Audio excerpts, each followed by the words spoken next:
The system is fixed. We need to break it. Directors Joshua B. Pribanic and Melissa Troutman joined Thom Hartmann to discuss the new film, Invisible Hand, discuss the rights of nature, and the one way we might be able to save ourselves: give land back to indigenous people. Like the video, subscribe to our channel, share with your friends and family. Seems like it was early this year. Louise and I went to watch a movie that Mark Ruffalo was in about a community that was basically their water supply was poisoned by a Teflon, a product that was used to make Teflon. And it was extraordinary and moving. It was a true story. And now Mark Ruffalo has executive produced a new movie, Invisible Hand. And the directors of that documentary, it's about, well, we'll get into it. Talk about it for this hour. The directors of that new documentary, Melissa Troutman and Joshua Boaz Pribanic, are on the line with us. Invisible Hand is the name of the movie. InvisibleHandFilm.com is the website. And the handles for the two are Melissa at 22 or JBPRIBANIC. And welcome to both of you. And Joshua, I hope I'm not mispronouncing your last name. Oh, no, I think you got it right. I didn't know if I heard it right, but it was Pribanic. Okay, thank you. And Melissa, welcome to the program. So if I could start, and let me start by tossing this to Melissa. What brought this documentary about? How did this start? Where did what brought you guys into this? Well, Joshua and I have both been environmental reporters, investigative journalists for 10 plus years. And it was in our coverage of the pollution brought from the development of fracking in the Marcellus Shale region, and specifically the water contamination resulting from that development, and the cover-up of that water contamination by state and federal authorities in collusion with the companies committing those crimes, that brought us to a place where, we had to sit back and say, we keep seeing the same problem in our reporting all of the time. Pollution happens, harm happens, and corporations get away with it, and government is colluding. So it seems like a hamster wheel or a dead end, and we kind of been searching for, and been asked many, many times by our audiences, well, what do we do? What can be done about all of this? And it was through our coverage of water contamination issues that we met the people of Grant Township in Indiana County, Pennsylvania. And the people in Grant Township were adopting an approach that made alarm bells go off in our minds. And the approach is that Grant Township passed a local law that granted the community rights to decide what happens in that community, and also legal rights to nature as a living entity with the right to exist, flourish, and naturally evolve. And so go ahead. No, I'm sorry. I didn't realize you were not finished. Keep going. It was a strategy that really stuck with us, and when we became more and more aware of the work that was happening on the ground around the rights of nature movement. I mean, it wasn't a new concept to us, but when we saw it being used as a way to confront harm directly in the communities we were covering, that's when we realized we need to report on it. So, the rights of corporations go way back. I mean, the Dartmouth case in 1815 first established their right as artificial persons to stand before courts in the United States. Arguably, those rights were established at the founding of the Republic when it was decided that business entities could pay taxes and things like that, or could be held to pay taxes and could sue and be sued.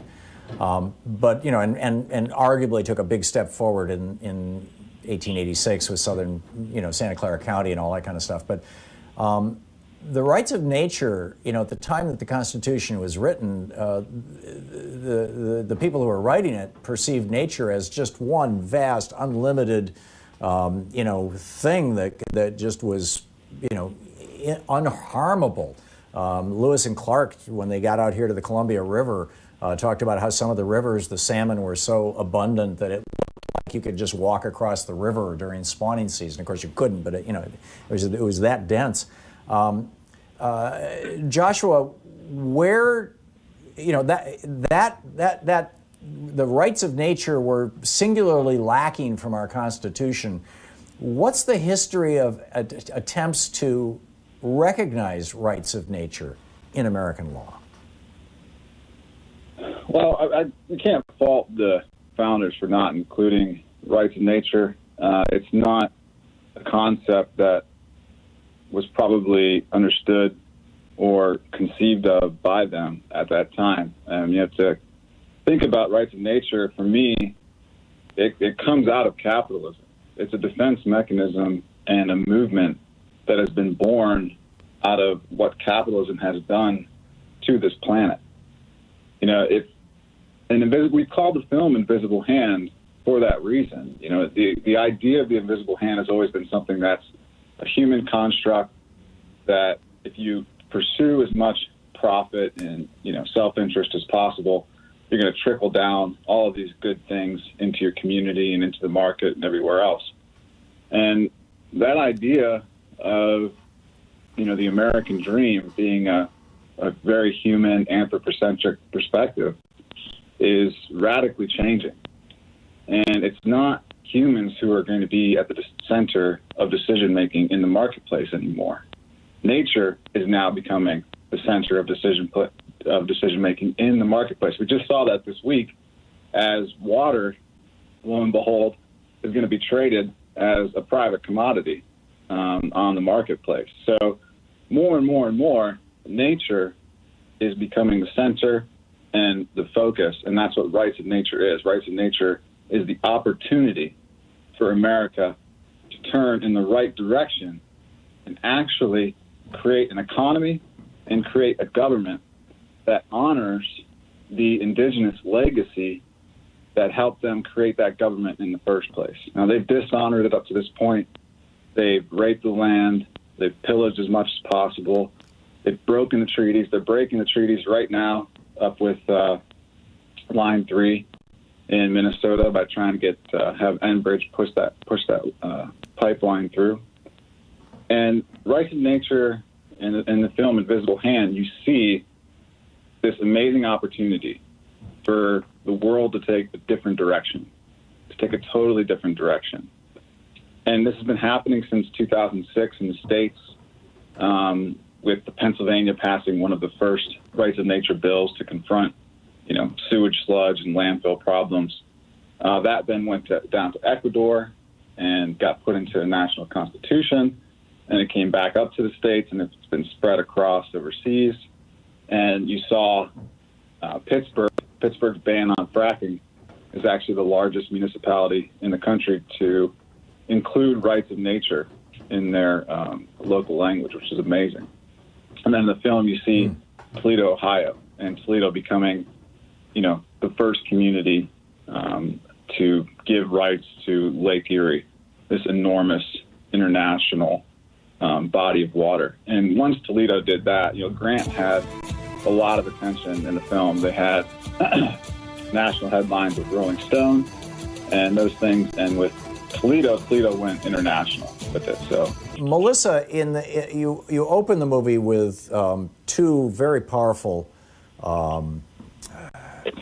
people and concepts. A Native American talking about the day that the battle between the white snake and the red snake, or serpent rather, will happen, and nature gets involved in all this. And Milton Friedman. Really, I thought it was some of the best footage I've ever seen of Milton Friedman laying out what became the foundation of neoliberal economics and Reaganism and the world that we've lived in solidly for 40 years. and softly prior to that. Can you recap those for us, those perspectives? We have about 4 minutes until we hit another break here. Just to give our viewers and listeners a conceptual frame here. Sure. Well, the film begins with Dego Minoda, Wolf Clan Seneca Nation, sharing the Haudenosaunee prophecy of the peacemaker prophecy. And this is woven throughout the film, along with the quote-unquote wisdom of Milton Friedman, courtesy of the Friedman footage. Actually, it came from, it's archival footage from PBS. So way back in the day, PBS did a whole series on free market capitalism. And so throughout the film, these two stories kind of rock back and forth around the battles that are being fought on the ground by communities in the United States and abroad.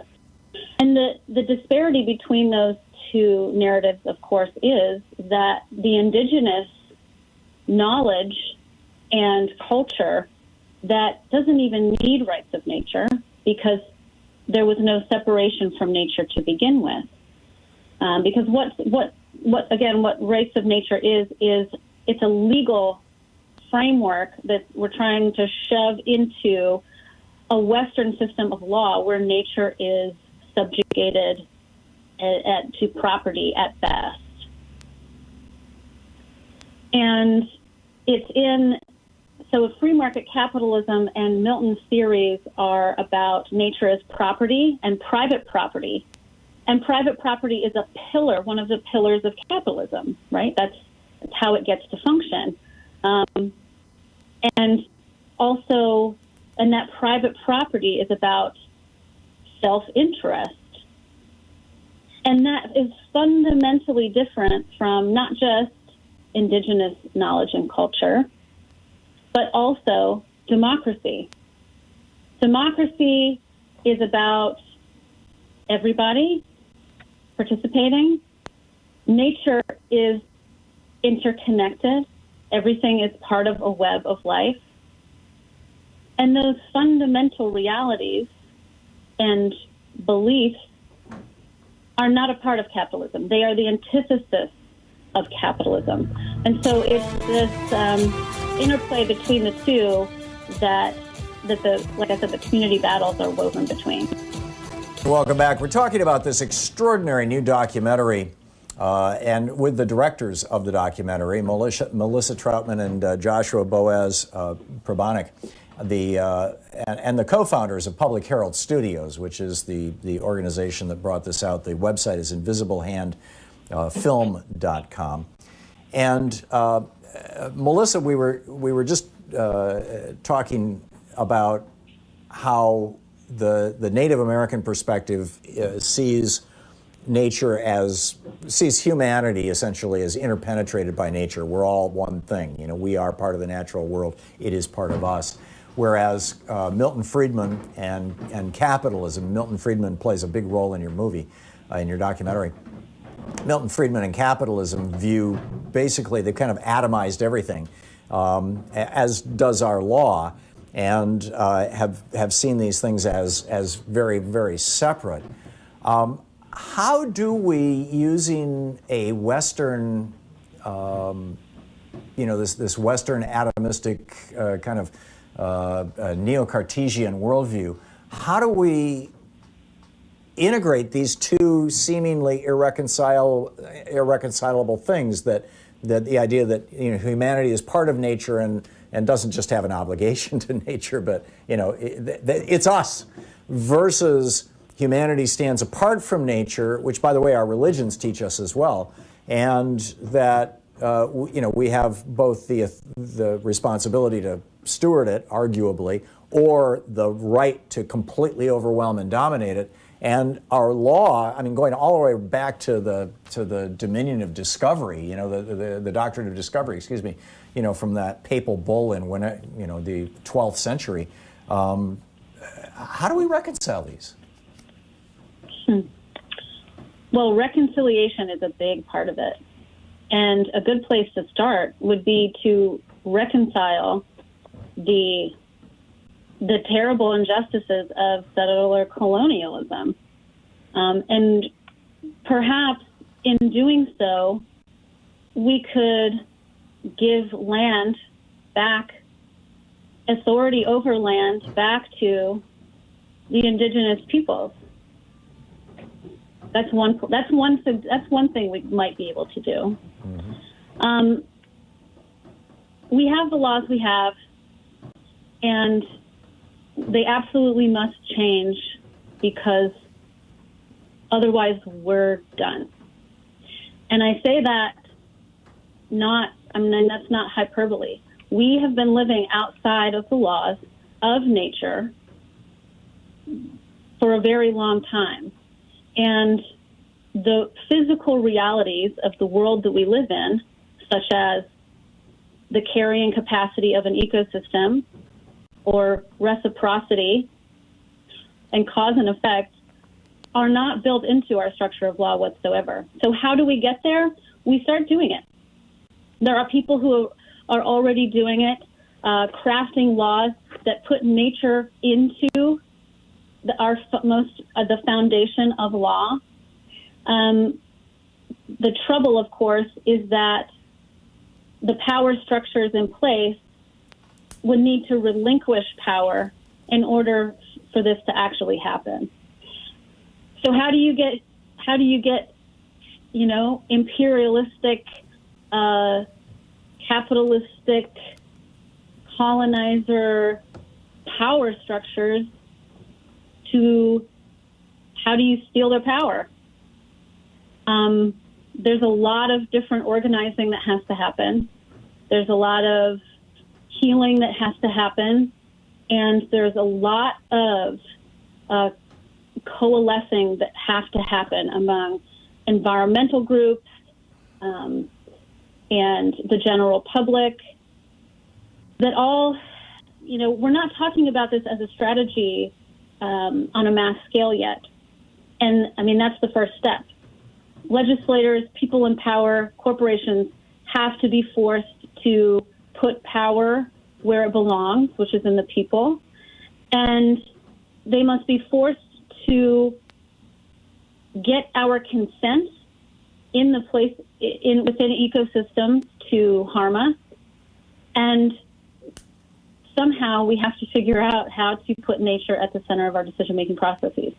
On our website, invisiblehandfilm.com, we have a page where we have uploaded the laws that have already been written by municipalities all over the United States and I believe some from other countries too.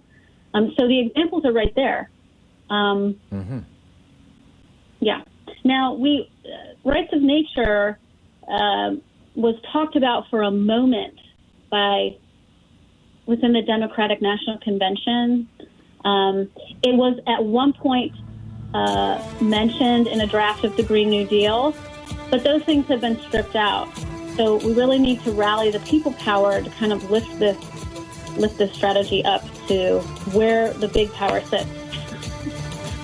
Welcome back. We're talking with Melissa Troutman and Joshua Boaz Pribanic, the directors of the new documentary Invisible Hand, executive produced by Mark Ruffalo. They are also the co-founders of Public Herald Studios. InvisibleHandFilm.com is the website. I encourage you to check this out. And I was really pleased to see Thomas Lindsay in your movie. I've known Thomas for 20 years and been a big admirer of his work. I've written about his work, in fact, in 2 different books. And I think that the whole injection well comes to town story that is sort of a framing device or a narrative, part of the narrative arc of your documentary, is such an important way to convey to people what the stakes are and how the game is played and possible responses that may or may not work short term or alternatively may or may not work long term. You want to tell us that story? Sure. You're talking about it in respect to, dealing with an oil and gas company in your town. Is that what you're referring to? Yeah. I have in my head Grant Township. I'm sorry, I don't have it all right in front of me. But the town where the fracking company was coming to town and saying, yeah, Grant Township. We're going to put the injection well here in your backyard, and the people were saying to the company, would you want this in your backyard? That kind of thing. Yeah. Well, I got breaking news for you. Grant Township has just been sued again by the oil and gas company in the film. That just came out today. And what's going on is these oil and gas companies are scared to death of this rights of nature movement and the consequences of nature having the same rights as a person in the court where they have the same rights as a person. They've never had to deal with that argument in the court, and when the day that comes that they do, they're just going to crumble. Because once it starts to get out of the regulatory hands, once it starts to get out of the state agencies, the federal agencies, who are completely captured regardless of which political administration is running it, and it starts to go down to the local hands, and each member of the community starts to speak on behalf of nature, and that is juxtaposed to the corporation speaking on behalf of itself, you're going to be pretty hard-pressed to get a jury who isn't going to side with the community's voice for nature in these situations. And we should say, this is not a Democrat-Republican situation. In Grant Township, that's a majority Republican community. I mean, they voted for Trump in this election. And they also have a rights of nature bill, which is confronting oil and gas corporations. Now, why would that happen? Right. It seems like a complete contradiction. It happens because they don't want big government telling them what to do, and they're all on private water supplies, and they want to be able to protect their water. And that means that they have to go above and beyond the existing structure of law to keep that water safe. And rights of nature became something that was available for, to them to do that. And you mentioned Thomas. So Thomas is one of the ones who brought that into the community. And, of course, you see the dramatic change that happened there in the twist, the plot twist in the film. He is just one of the most brilliant and innovative lawyers out there. But it just, for people who may not know what we're talking about here, could you very quickly explain what an injection well is and why frackers need them? Yeah, injection wells are the ways that the oil and gas industry gets rid of all the radioactive and toxic waste that they produce in this country. And it's essentially a cavern in the ground. In many cases, it's just an abandoned oil and gas well where they sucked all the oil out of the ground, and now they have this cavern in there that's empty. And the idea is to take this extremely radioactive waste. All of the waste in the oil and gas industry is radioactive. Public Herald has been the lead on that report. We just came out with a new story yesterday where oil and gas whistleblowers talk about handling this radioactive waste. And they can't put it anywhere else because they have so much of it. They can't just, throw it into a treatment plant because it'll just bog down the treatment plant and ruin it. So they have this injection well set up where they get permitted to take extremely dangerous material, dump it underground, and leave it there in perpetuity as if it's not going to communicate with a water well or anything else. So it's a horrible, horrible system that we've been living with now for the last 40 years or so. So how did this township, Melissa? How did this township try to stop the gas company from putting millions of gallons of radioactive and poisonous water into their ground when so many of these families drink groundwater? I mean, they have wells, and the community has wells. What was their first effort to stop this? Where did they start? Trying to work within the regulatory regime that we already have. Thinking, for sure, once the federal EPA or the State Department of Environmental Protection, because they have very nice-sounding names, surely once they see the situation we're in, that we have no alternative water supplies. There are no public municipal water supplies that we can tap into if our groundwater is contaminated. Once the regulators see our our situation, they're not going to let this happen because it makes no sense. Right. And then the regulators were like, oh, yeah, we're going to let that happen. And so the community also went to the corporation directly and said, okay, well, if you're going to do this, will you at least put money aside to get us water if you contaminate our water? And the corporation said, no, we're not going to do that. And so faced with, after doing their due diligence, faced with what to do, they simply decided that they weren't going to let it happen. And the way that they did that was that they got the help of the Community Environmental Legal Defense Fund, CELDEF, and the organizers there helped them craft a local law, a local Bill of Rights, that said nature has rights, and we are going to defend those rights. A corporation cannot come in and tell us what they are going to do. We will decide what they're going to do. And by the way, nobody's allowed to inject toxic waste into our subsurface in this township because of the harms and the risks that we, the people who live here, are not willing to take on for someone else's private gain. And so the response to that was what, Melissa?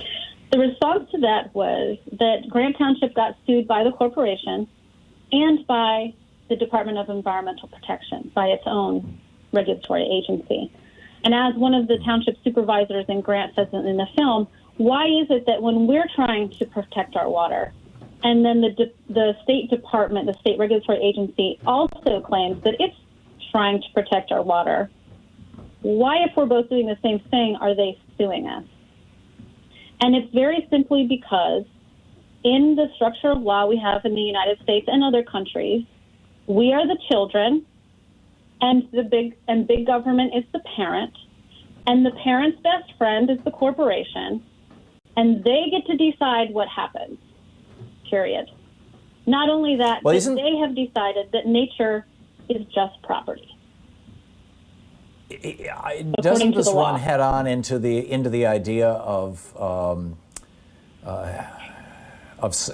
sovereignty? Isn't the right word? I forget the word for when a federal government has supremacy over a state government has supremacy over preemption. Is a piece of it. Yeah. How is that the sticking point here? That the EPA is lord over all? Here's the sticking point. A whole bunch of years ago, a bunch of property-owning men wrote some words on paper, and that's the regime that we operate under today. Right. And that's the sticking point. And the only way out of that is to demand that that is not the law of the land. That there is a new law of the land, one that actually requires consent and that makes us live inside the laws of nature, because if we don't, then everybody dies. Joshua, where are the rights of nature at in the United States? I mean, legally speaking, have they been? How far do you think we are from establishing rights of nature as a coherent, consistent, recognized, Supreme Court approved legal doctrine in this country? We're pretty damn close, in my opinion, considering where we were, let's just say, in 2011 or 2010 when fracking started, when rights of nature was something, if you talked about it, it was like talking about sci-fi. Now it's become the reality and an option for communities to take, which is profound. I did not think we would be here this quickly as someone who's been involved with this, since like 2006 and 7. But with the courts, where we are with the courts is that the rights of nature has a chance to defend itself in court with the recent lawsuit that was brought against Grant Township by Pennsylvania General Energy. Because Pennsylvania General Energy names rights of nature in that lawsuit and says that the rights of nature in Grant Township is void and unenforceable, I'm quoting it here, because it violates the Equal Protection Clause, the First Amendment, the Fifth Amendment, the 14th Amendment, and the Contracts Clause of the United States Constitution. So that is the defense mechanism right now that the corporations are using to fight rights of nature and to prevent it from getting into court. And they're doing that by saying, this is unconstitutional. We shouldn't even have to argue this case. You need to throw out this community's Bill of Rights, throw out their home rule charter, and let us come in and dump this waste because we have a right to do that. We're a person. Nature's not a person. Let's just get it done with. So that's where it is right now with the courts. And in Pennsylvania, Representative Daniel Friel-Otten is working with CELDA. They have put in something to create a state amendment to the Constitution, which would allow rights of nature to be placed into the state's constitution. That would then sit alongside the environmental rights clause that's there right now, which is Section 127 of the PA Constitution. And those are two different things. Environmental rights is a very anthropocentric version of what to do with these environmental problems. Rights of nature is a completely ecocentric version. It means nature's at the center of decision-making, not humans specifically.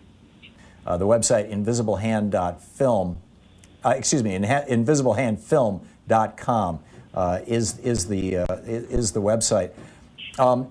Joshua, you said that at one point that this is neither Democratic or Republican, that in fact most of the people in this particular township that's featured in the movie, Grant Township, voted for Donald Trump in the last election, probably both, of the last two presidential elections. Have either of the political parties, given that this is so transpartisan or suprapartisan, above partisanship, have either of the political parties taken this seriously? I know the Democratic Party, at one point touched on it in debates around the platform, as I recall, 4 years ago. Maybe I'm wrong, but where is our political system at with regard to this? If I'm talking about it, from the perspective as an investigative journalist and reporting on this story, it looks like what's happening is that both the Republican and Democratic parties who take their cues with these situations from the green organizations, that the green organizations are not necessarily communicating rights of nature to the political spectrum. And because of that, there's no established platform by, the Democratic Party or the Republican Party to include rights of nature in their policies, in their values, in their beliefs. And the same is true, let's just say, for the Green Party. You'd think the Green Party would have this, sit in front and center as one of the policies and options to combat climate change, as a form of climate action, or, dealing with indigenous rights, or it's really a unifying concept. So unify all these different fronts under one platform. Even they don't have anything established, so they can be criticized just as well. Melissa mentioned the Democratic National Convention has considered including it, but it didn't get in. So right now it's still getting pushed away. And that's a problem because corporations are way ahead of these guys. Okay, corporations are way ahead of both parties. They've been drafting bills. They've got bills passed in Ohio. They've got bills passed in Florida. The Florida vote just happened down there, and they passed rights of nature for Orange County, which is the largest county in the country to pass it. And I asked the lawyers, I said, what does this really mean? Because there's a state preemption. The state preemption says you can't bring a rights of nature case into the court. And the lawyers just say, listen, if there's a state preemption, basically it just means that they passed the ballot where it says that 89% of the people poll for rights of nature because they can't bring a case into court. So corporations are, like usual, far ahead of the political parties, and the only way to change that is really for the communities to vote differently and put people in office who respect this stuff and to understand this stuff. Right. And just to clarify, these corporations that are writing these laws that are being passed by these legislators, like in Florida, they are not recognizing the rights of nature. They are saying that local communities may not recognize the rights of nature. Do I have that right? Absolutely. Yeah. It says very concisely. You know, Ohio did it with a budget bill. They passed the budget bill and they put a clause in that said, no community shall bring any case that includes rights of nature into the Ohio courts. You know, the same is true for other places. They're very simple things like this. However, the new one that's been proposed for Minnesota says things about if you're an unnatural thing, if you're not part of human life, essentially, then you can't bring a case into the court. Which is really interesting the way that they draft that, because the corporations might have shot themselves in the foot, because it's written from this very, very microscopic human viewpoint, and the way that it's written, it could mean that the natural person doesn't include the corporation, so therefore the corporation's personhood could be in question because they try to preempt rights of nature in that state. Melissa, we have a little less than a minute left. What are your thoughts on how we need to, do we need more of a cultural change or a political change or a legal change here? This is a cultural disease born of the experiment that is industrial civilization. We absolutely need a complete cultural paradigm shift. And when you asked Josh earlier, how close are we to that happening? I don't go to politics or the market or any other indicator other than nature herself. I mean, she's in charge here. She backs last, and we're going to have to start living by her rules. We do not have a choice.